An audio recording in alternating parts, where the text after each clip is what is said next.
नमस्कार, निलिमा चॅनलवर आपलं मनपूर्वक स्वागत आहे। आज आपण पाहूया एक नाश्त्याचा किंवा डिनरचा पदार्थ, कुळीथाचे उत्तप्पे। कुळीथ म्हणजेच आपण ज्याला हुलगे असंही म्हणतो। डिलिव्हरी झालेल्या बाईच्या आहारामध्ये आपण याचा समावेश जास्त करतो। कुळीथ प्रथिनयुक्त आहेत, त्यामध्ये भरपूर जीवनसत्व आहेत आणि मधुमेहींच्या रक्तातली शुगर नियंत्रित ठेवण्याचं काम कुळीथ करतात। तेव्हा आपल्या आहारामध्ये हे कडधान्य असणं अगदी आवश्यक आहे। तर आज आपण पाहूया कुळीथाचे उत्तप्पे। त्यासाठी मी घेतलेलं साहित्य पहा। 1 वाटी जाडे तांदूळ, अर्धी वाटी कुळीथ आणि अर्धी वाटी उडदाची डाळ। आता ही तिन्ही धान्य आपण वेगवेगळ्या बाउलमध्ये काढून घेऊया। धान्य आपल्याला स्वच्छ धुवून घ्यायची आहेत।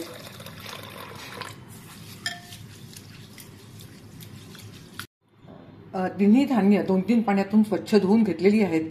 आता सकाळची वेळ आहे, आपल्याला ही धान्य 8 तास तरी भिजवायची आहेत। यामध्ये पाणी घालूया आणि 8 तासानंतर पाहूया। पाणी अगदी व्यवस्थित धान्य बुडून थोडंसं वर येईल असं पाणी घालायचं आहे। आता यावर झाकण ठेवून 8 तासानंतर पाहूया।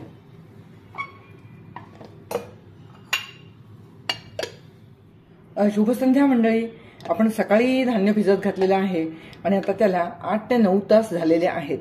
आता हे धान्य 8 ते 9 तासामध्ये अगदी छान असं भिजलेलं आहे। हे पहा, तांदूळ छान फुललेत, डाळही व्यवस्थित फुललेली आहे आणि हे आपण जे हुलगे भिजत घातलेत म्हणजे कुळीथ, ते पण चांगले फुललेले आहेत। आता हे धान्य आपल्याला मिक्सरवरती वाटून घ्यायचं आहे। मिक्सरच्या लहान भांड्यामध्ये प्रथम घेऊया तांदूळ। तांदूळ वाटताना त्यामध्ये थोडंसं उडदाच्या डाळीतलं जे पाणी आहे ते घातलं तर हे पीठ चांगलं फुलतं। 1-2 डावा पाणी मी तांदूळामध्ये उडदाच्या डाळीमधलं घालते आहे। याच्यामध्ये मी पोहे अजिबात घेतलेले नाहीयेत, कारण आपण जे कुळीथ घेतलेले आहेत त्यामुळे हे पीठ छान फुलतं। आता हे तांदूळ अगदी बारीक असे वाटून घेऊया। तांदूळ आपले बारीक दळून झालेले आहेत। हे पहा, अगदी असे बारीक पेस्टी असे तांदूळ दळून घ्यायचे। आता हे एका बाउलमध्ये काढून घेते।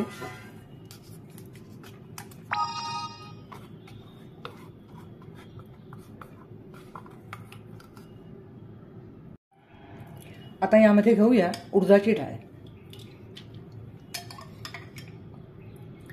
ही डाळ मी अगदी एकाच वेळेला वाटणार आहे। आज प्रमाण खूप कमी आहे, त्यामुळे मी सर्व डाळ घेते आहे। उडदाच्या डाळीला पाणी अगदी कमी लागतं, फार पाणी घालायचं नाहीये। अगदी 1 डावभर पाणी मी यामध्ये घालते आहे। आणि आता उडदाची डाळ बारीक वाटून घेऊया। पहा, डाळ वाटून झाली। आता हे एकाच बाउलमध्ये सर्व काढून घेऊया।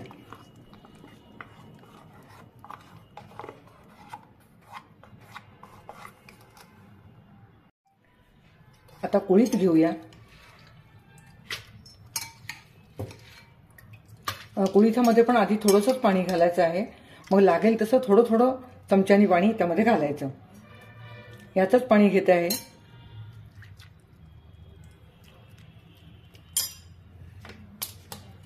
आता हे बारीक वाटून घेऊया।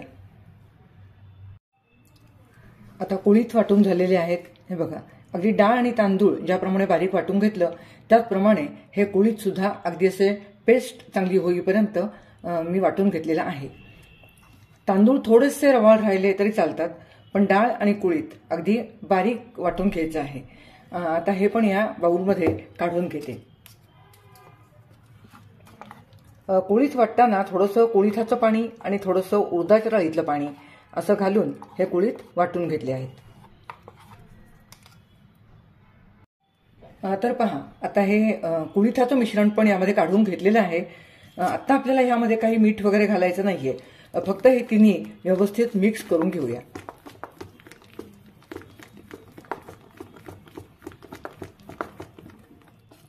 तर पहा, आता हे मिश्रण अगदी व्यवस्थित एकजीव झालेलं आहे। आता हे एका मी उभ्या भांड्यामध्ये काढून घेते। हा एक माझ्याकडे गंज आहे, त्यामध्ये हे मिश्रण काढून घेते।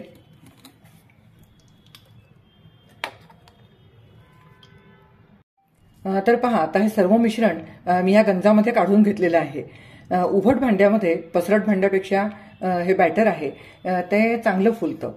वरती व्यवस्थित जागा पीठ फुरून येण्यासाठी ठेवलेली आहे, तर ही पण काळजी घ्यायची आहे, नाही तर मग पीठ बाहेर येतं. तर अगदी व्यवस्थित त्याला स्पेस पाहिजे, त्याप्रमाणे ह्या गंजामध्ये ही एवढी जागा वरती शिल्लक आहे. यावर ठेवूया झाकण. अजून थंडीचा सीझन तसा पूर्णपणे संपला नाहीये आणि आता हे पीठ आपण रात्री आंबवतोय आणि रात्रीच्या हवामानामध्ये चांगलाच थंडावा असतो, म्हणून त्यावर एक घालूया असा स्कार्फ. खूप उन्हाळा सुरू झाला की ह्याची गरज नसते, पण अजूनही थोडासा हिवाळ्याचा आपल्याला म्हणजे थंडी जाणवते आहे आणि म्हणून मी हा स्कार्फ घातला आहे. आता आपल्याला हे उत्तप्पे उद्या सकाळी करायचे आहेत, तर भेटूया उद्या सकाळी. सुप्रभात, नमस्कार मंडळी. काल रात्री आपण हे पीठ मिक्सरवरती दळून ठेवलेलं होतं. आता ते किती फुललंय ते पाहूया. वाव, हे पहा, तुम्ही पाहू शकता. काल आपण गंजामध्ये जवळजवळ अर्धा गंज जागा शिल्लक ठेवलेली होती आणि हे पीठ अगदी व्यवस्थित फुलून आलेलं आहे, भरून आलेलं आहे. पाहू शकता किती फ्लफी झालेलं आहे. हे पहा, आत्ताच त्याला इतकी सुंदर जाळी दिसते आहे. आता हे पीठ आपण एका मोठ्या भांड्यामध्ये ट्रान्सफर करून घेऊया, कारण या पिठामध्ये आपल्याला बरेच जिन्नस घालायचे आहेत. हा डोसा थोडासा किंवा उत्तप्पा थोडासा युनिक आहे, तेव्हा ही कृती तुम्ही शेवटपर्यंत पहा. पीठ आपण ट्रान्सफर करून घेऊया एका मोठ्या भांड्यामध्ये. अगदी छान कापसासारखं हलकं असं हे पीठ झालेलं आहे.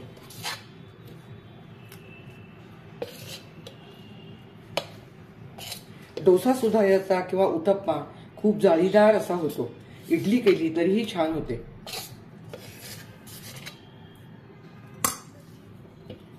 आता या पिठामध्ये आपल्याला जे जिन्नस घालायचे आहेत ते पाहूया. प्रथम या पिठाला पुरेल एवढं मीठ मी एका वाटीमध्ये घेते. 1.5 चमचा मीठ घेतलेलं आहे. त्यामध्ये आपण थोडंसं पाणी घालूया आणि हे मिठाचं पाणी आपल्याला या मिश्रणामध्ये टाकायचं आहे. असं मिठाचं पाणी केल्यामुळे काय होतं, मीठ एकाच ठिकाणी नुसतंच पडत नाही, तर ते व्यवस्थित सर्व मिश्रणामध्ये लागतं. ते पहा, असं मीठ ढवळून ठेवूया पाण्यामध्ये. तोपर्यंत बाकीचे पदार्थ घालून घेऊया. प्रथम घालते आहे खोबरं. ज्या वाटीने मी तांदूळ घेतले होते त्याच वाटीने भरून हे ओलं खोबरं घेतलेलं आहे. थोडं जास्त घेतलं तरीही चालेल, पण ह्यापेक्षा कमी नको. आणि कोथिंबीर.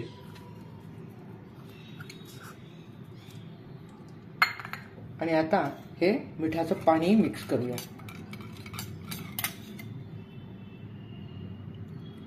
पाणी अगदी थोड्या प्रमाणातच घ्यायचं आहे. आता यावर आपल्याला फोडणी घालायची आहे. त्यासाठी मी फोडणीचं छोटं कडलं गॅसवर तापत ठेवलेलं आहे. फोडणीसाठी ह्या पळीने 1 पळी तेल तापत ठेवलेलं आहे. आपली आमटीचीच पण थोडीशी मोठी पळी आहे, म्हणजे अंदाजे साधारण आपले खाण्याचे 4 ते 5 चमचे असं हे तेल घेतलेलं आहे. यामध्ये मोहरी घालूया. या फोडणीमध्ये आपल्याला जिरं, हिंग आणि हळद घालायची नाहीये. जिरं घालते. कढीपत्त्याची पानं 4-5 चिरून घेतलेली आहेत, ती घालूया. आणि लाल सुक्या मिरच्या.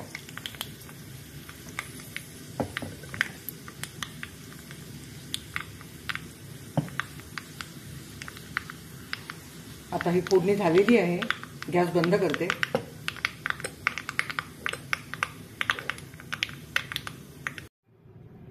आणि आता ही फोडणी या मिश्रणावर घालूया. अगदी हलक्या हाताने ढवळून घेऊया, कारण आता हे पीठ चांगलं फर्मांडेड झालेलं आहे. तर खूप जोरात ढवळलं तर मग त्यातले बबल्स मोडतील आणि पीठ बसून जातं. अगदी हलक्या हाताने हे पीठ मी आता ढवळून घेते आणि आता उत्तप्पे करायला सुरुवात करूया. आता पॅन तापलेला आहे. थोडंसं मिठाचं पाणी शिंपडूया आणि पॅन पुसून घेऊया.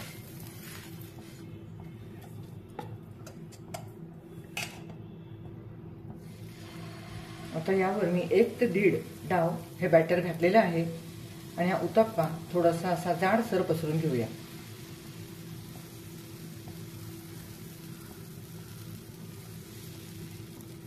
पहा, हळूहळू त्याला छिद्र पडायला सुरुवात झालेली आहे. यामध्ये आपण ओला नारळ घातलाय आणि आपण जे कुळीथ घातलेले आहेत त्यामुळे पण हा उत्तप्पा अगदी हलकासा होतो. पहा, छिद्र पडायला लागलेली आहेत. थोडंसं तेल सोडूया.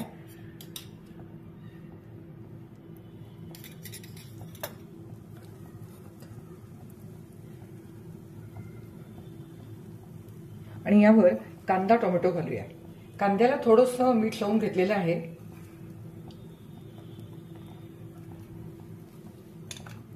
आणि थोडासा टोमॅटो.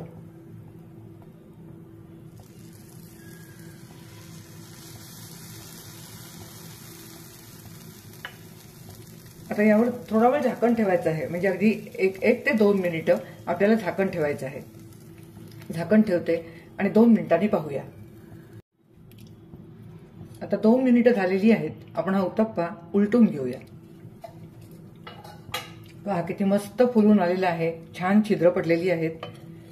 कांदा आणि टोमॅटो थोडासा ग्रिल होण्यासाठी आपण हा उत्तप्पा उलटून घेऊया. पहा, किती छान रंग आलाय. अगदी गोल्डन असा रंग आलेला आहे. आता दुसरी बाजूही थोडीशी शेकवून घेऊया. अगदी भोवती थोडंसं तेल सोडते.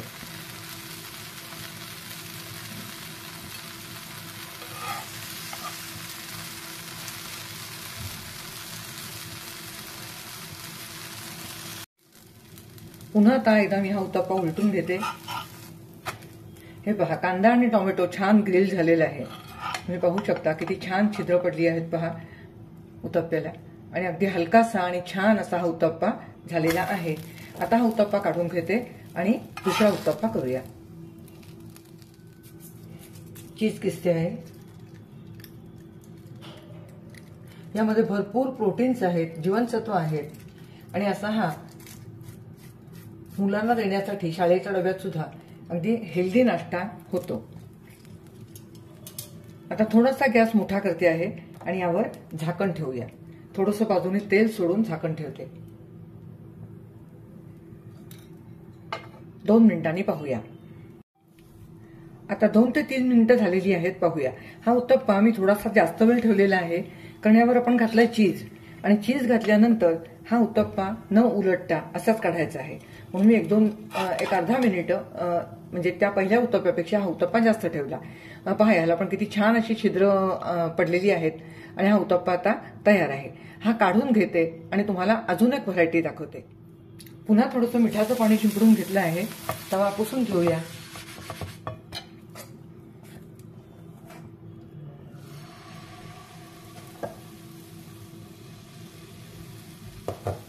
तुम्हाला पाहिजे त्या टॉपिंगचा तुम्ही हा उत्तप्पा बनवू शकता. जाडसर पसरून घेतलेला आहे. आता या उत्तप्प्यावर आपण थोडंसं लाल तिखट भुरभुरवूया. थोडंसं लाल तिखट आणि जिऱ्याची पावडर.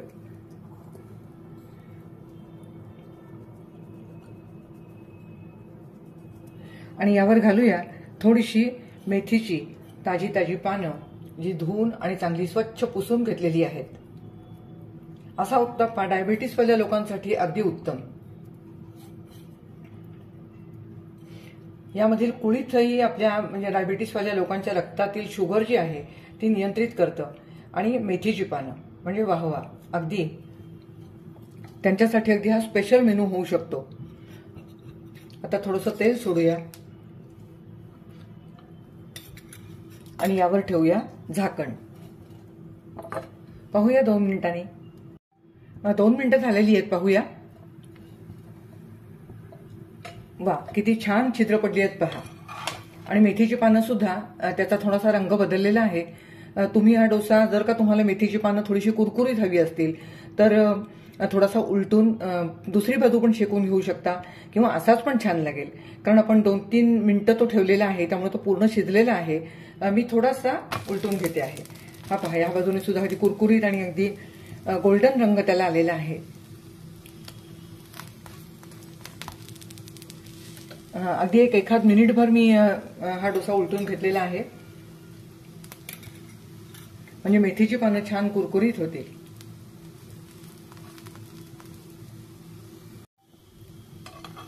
आता पुन्हा उलटून घेते आहे आणि आता हा उत्तप्पा आपला तयार आहे. तुम्ही पाहू शकता किती छान रंग आलेला आहे आणि अगदी स्पॉन्जी झालेला आहे. आता हा उत्तप्पा मी उतरून घेते आणि याप्रमाणे बाकीचे उत्तप्पे करून घेते. तर मंडळी, आपले कुळिथाचे उत्तप्पे आता तयार आहेत. ह्यामध्ये मी तुम्हाला 3 व्हरायटी दाखवलेल्या आहेत. एक मेथीचा उत्तप्पा, एक चीज उत्तप्पा आणि एक कांदा टोमॅटो उत्तप्पा. तुम्ही तुमच्या आवडीचं कोणतंही टॉपिंग ह्याच्यावर घालू शकता. मला कमेंटमध्ये कळवा की तुम्ही आणखीन ह्याच्यावरती कोणतं टॉपिंग घालू शकता. यासोबत घेऊया नारळाची चटणी आणि टोमॅटो सॉस. लहानापासून मोठ्यापर्यंत सर्वांनाच हा ब्रेकफास्ट आवडतो. हेल्दी आहे, प्रथिनयुक्त आहे आणि दमदार असा हा नाश्त्याचा प्रकार आहे. आणि अगदी मऊ राहतात हे उत्तप्पे. अगदी तुम्ही डब्यात दिलेत तरी सुद्धा आपली खायची वेळ होईपर्यंत हे उत्तप्पे मऊ राहतात. हे पहा, अगदी जाळीदार असा हा उत्तप्पा होतो.